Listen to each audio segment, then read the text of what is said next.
субвенциите, кои што ние ги имаме, е во дупка од 2 милиони евра.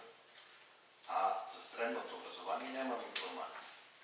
Зборувавме за средствата за потрошените средства за одржување на хигиена, за лошата генерална состојба во основното и средното образование, помост на хигиената, за потребата од дезинфекција, дератизација на основните училишта и средните училишта.